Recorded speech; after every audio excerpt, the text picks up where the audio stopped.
In the heart of the bustling city, hidden behind towering iron gates and tall marble walls, stood a mansion that was both magnificent and lifeless. Its windows, once bright with laughter and music, now looked like the hollow eyes of a forgotten statue. The neighbors whispered that its owner, Alexander Volkov, was a man who had everything: wealth, power, influence, but had long ago lost the will to smile. Every morning at 6, the same routine unfolded. The golden light of dawn touched the mansion's grand windows, but inside, everything remained cold. The ticking of an antique clock was the only sound that dared disturb the silence. Alexander sat at the breakfast table alone, his posture perfect, his eyes fixed on nothing. The newspaper lay unopened beside his untouched coffee. He didn't eat. He didn't speak. He simply existed. 12 years had passed since tragedy had stolen the joy from his life. Once, this same house had been filled with warmth, the smell of pancakes, the sound of a little boy's laughter echoing through the halls, and his wife's soft voice humming a morning tune. But one rainy night changed everything. A car accident, a call from the police. 2 lives gone forever. Since that day, Alexander had locked his heart away, just as tightly as he locked the mansion's gates. The world outside still saw him as a legend, the billionaire CEO who turned a small business into an empire. He was sharp, ruthless, unstoppable. But those who worked for him knew the truth: he was a man made of ice. The staff moved through the house like ghosts. Every step was cautious, every whisper restrained. No one dared to speak too loudly or look him in the eye. The butler, the cook, the gardener, all learned the rhythm of silence. They served his meals, ironed his suits, and disappeared before he entered the room. He never shouted, but his silence carried more weight than anger. Once, a young servant accidentally broke a glass vase that had belonged to Alexander's wife. He didn't yell, he didn't scold, he just looked at the shattered pieces for a long time, then walked away. That quietness, that emptiness, frightened everyone more than any outburst could. In the evenings, Alexander sat in his study, surrounded by books and awards that meant nothing anymore. A single photograph stood on his desk, his wife and son smiling at the camera, the ocean behind them. He couldn't bring himself to touch it, but he couldn't bear to put it away either. The mansion, like its owner, had forgotten what joy felt like. The laughter, the music, even the scent of flowers, all had faded into dust and shadows. Yet, somewhere deep within him, buried under years of grief, a tiny spark still remained, a longing he refused to acknowledge. A longing to feel something again. And though he didn't know it yet, that spark was about to be reignited by someone completely unexpected, a woman whose kindness would break through his silence like sunlight through winter glass. It was a gray Monday morning when the mansion gates opened for the first time in weeks. A small figure stepped through, a woman wrapped in a worn brown coat, her hands clutching a modest bag. Her name was Irina Petrovna, the new maid. She wasn't young or polished like the previous ones Alexander had fired after a week. She was simple, kind-eyed, and carried herself with quiet dignity. The housekeeper, Madame Olga, greeted her stiffly. "You're replacing Marina. She lasted 4 days. The master doesn't like noise, questions, or cheerfulness. Just do your work and stay invisible." Irina nodded politely, understood. But as she stepped inside, her gaze softened. The mansion, for all its beauty, felt cold, like a museum of sorrow. The air was heavy with silence, even the ticking of the clock seemed too loud. Her first task was to clean the dining room. A chandelier of crystal hung above the long oak table, shining but lifeless. She dusted gently, humming under her breath, a soft, wordless tune her grandmother used to sing while washing clothes by the river. It was a habit Irina never quite let go of. Music, she believed, kept the heart warm. From the doorway, Alexander appeared, his presence like a sudden chill. He was tall, dressed in a dark suit, his expression unreadable. Irina quickly lowered her head. "You're new," he said flatly. "Yes, sir," she replied, her tone respectful. "Don't sing while you work," he said without emotion. "This house has no need for music." Irina's lips parted, but she only nodded. "As you wish, sir." He left the room, his footsteps echoing against the marble floor. But later that day, as she cleaned the kitchen, the humming returned, quieter this time, barely audible, like a whisper meant for the walls rather than the ears. Over the next few days, Irina's presence began to subtly alter the rhythm of the mansion. She spoke kindly to the guards, asked the gardener if he'd eaten, and always left the kitchen spotless with a faint scent of vanilla soap. Every morning, before the staff arrived, she placed a small handwritten note near the coffee pot. Greater than, "Good morning. Every day is a chance to start again." No one dared claim responsibility, but everyone smiled when they read them, everyone except Alexander. When he noticed one of the notes near his cup, he frowned. "Who's been leaving these?" he asked Olga, the new maid. "Sir," she whispered nervously. "Should I tell her to stop?" He stared at the words again. Simple, innocent, almost childish, and for some reason, he didn't. "No," he said finally. "Just make sure she does her work." The next morning, another note appeared. Greater than, "The sun still rises, even for those who've forgotten how to look at it." Alexander didn't smile, but something inside him stirred, a quiet irritation mixed with curiosity. Who was this woman who dared bring hope into a house built on grief? That night, as he passed by the corridor, he heard her faint humming again. He paused, unseen, listening for a moment before walking away, unaware that the sound of her simple tune had already begun to awaken something long buried within him. It was a quiet Thursday evening when it happened, the night the walls of Alexander Volkov's mansion heard music again for the first time in 12 long years. The city outside shimmered beneath a thin curtain of snow. Inside, the mansion was dimly lit, the air heavy with the scent of polished wood and loneliness. Alexander sat in his study, staring blankly at a stack of documents. Numbers, profits, mergers, the empire he had built seemed meaningless, yet he clung to it because it was the only thing that still functioned around him. He rubbed his temples, exhausted, when suddenly, faint notes drifted through the corridor. A melody, soft, pure, and heartbreakingly familiar. It was an old Russian lullaby, the one his late wife used to sing to their son before bedtime. At first, he thought he was imagining it.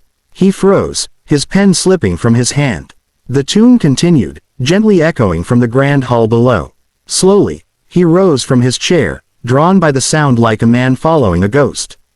As he approached the hall, he saw her, Irina, kneeling by the staircase, polishing the railings as she hummed the song quietly to herself.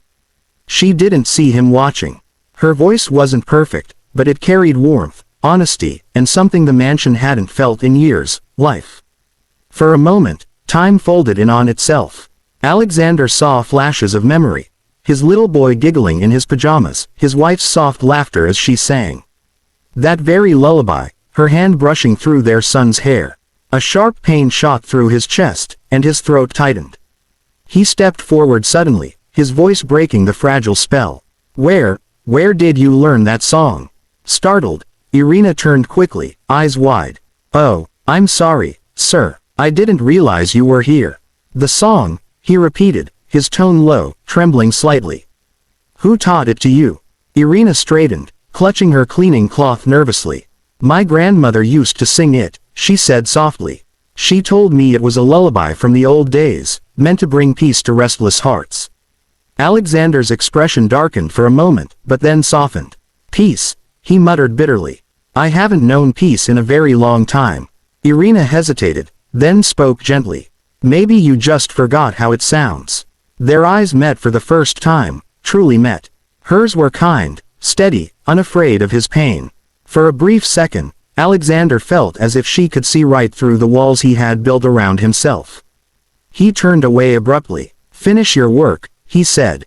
"And don't sing in this house again." Irina bowed her head. "As you wish, sir." He walked back to his study, but the melody followed him, lingering in the air, haunting yet strangely comforting. That night, he didn't pour his usual glass of whiskey. Instead, he sat before the old family photograph, staring at it as Irina's lullaby replayed in his mind. For the first time in 12 years, Alexander didn't feel numb. He felt something raw, painful, and alive. He didn't know it yet, but a single song had cracked the armor around his heart, and soon, it would shatter completely. Winter deepened, and the city outside grew colder, its streets buried under soft layers of snow. Inside the mansion, something subtle had begun to change. The silence no longer felt as suffocating, and sometimes, when Irina hummed quietly while working, Alexander didn't stop her anymore. He didn't say anything, but he listened. One morning, as Alexander walked through the corridor, he noticed Irina leaning against the wall near the servants' quarters, coughing harshly into a handkerchief. Her face was pale, her hands trembling. "Are you ill?" he asked curtly. Startled, she straightened immediately. "No, sir, it's just the cold. I'm fine." But she wasn't. Over the next few days, her cough worsened, and the light in her eyes dimmed. She moved slower, yet she refused to take a single day off. The other servants whispered that she had a sick son in her village, a little boy needing surgery that she couldn't afford. She worked double shifts, saved every ruble, and sent everything home. One evening, Alexander overheard her on the phone in the kitchen. Her voice trembled. "Please tell the doctor I'll send the money soon," she pleaded softly. Just don't stop the treatment. My boy's all I have." There was silence, then a quiet sob. Alexander stood in the shadows, listening, his chest tightening. He had once known that same desperation, the helplessness of watching someone you love slip away. That night, as snow fell gently outside, he sat in his office staring at his laptop. For hours, he looked at Irina's employment file, reading about her small village, her son's illness, her modest wages. Then, without hesitation, he picked up his phone. "Transfer $50,000 to this account," he instructed his accountant. "Anonymous donation. Mark it as a medical grant." The next morning, Irina arrived at work looking bewildered. She clutched her phone, tears in her eyes. "The hospital called," she told Olga, her voice shaking. "Someone paid for my son's surgery. The entire amount. They said it was anonymous." Her hands trembled as she held the letter from the hospital, her tears falling freely. "Who would do such a thing?" she whispered. When Alexander entered the room, she quickly wiped her face and returned to work as if nothing had happened. But later that evening, she placed a sealed envelope on his desk. The handwriting on it was delicate and careful. He opened it after she left. Inside was a short letter. "Greater than, Sir, I don't know who helped me, but whoever it was, tell them they saved my child's life. They gave me hope when I had none left. There are no words to repay such kindness, but please know that I will spend the rest of my life trying to pass it forward." Alexander read the letter twice. His vision blurred. He set it down and pressed his hands against his eyes, feeling the sting of tears, real tears, for the first time in years. In helping her, he had done what no amount of money, no business deal, and no success had managed to do. He had felt human again. That night, the mansion didn't seem so empty. Something invisible but powerful had shifted, the first sign that his frozen heart was beginning to thaw. Spring arrived quietly, melting away the long, harsh winter. The snow that had blanketed the city for months turned into glistening streams that ran down the mansion's stone paths. In the gardens, flowers began to bloom again, small, shy bursts of color against the gray walls. It was as if nature itself had decided that the season of grief had lasted long enough. Inside, the mansion was no longer the same place it once was. There was warmth now, faint but growing. The scent of freshly baked bread drifted from the kitchen.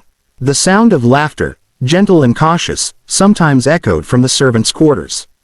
And in the middle of it all, Alexander Volkov began to change, little by little. He started noticing things he hadn't seen in years, the light filtering through the curtains in the morning, the way the birds gathered outside his study window, the soft hum of life returning to his home. He began speaking to the staff, not just issuing orders, but asking questions, listening. His voice softened, his footsteps no longer carried the weight of silent grief. Every day, he would see Irina going about her work, her face brighter now that her son was recovering.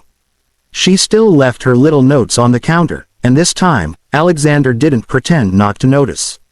Sometimes, he even kept them. One read, "Greater than, kindness is never forgotten, even when it's silent." Those words stayed with him. They reminded him that compassion could heal wounds that medicine never could. One sunny morning, Irina entered the dining room with a vase of tulips, yellow, cheerful, alive. When she turned, she froze.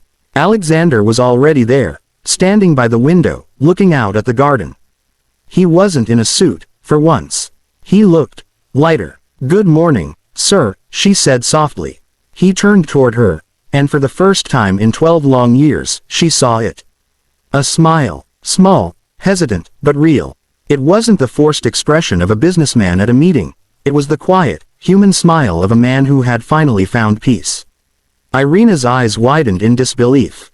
"Sir, you're smiling," she said, her voice trembling. Alexander let out a small chuckle, an unfamiliar sound that warmed the room instantly. "I suppose I am," he said quietly. "It's been a while." "It suits you," she replied warmly, her own smile spreading across her face.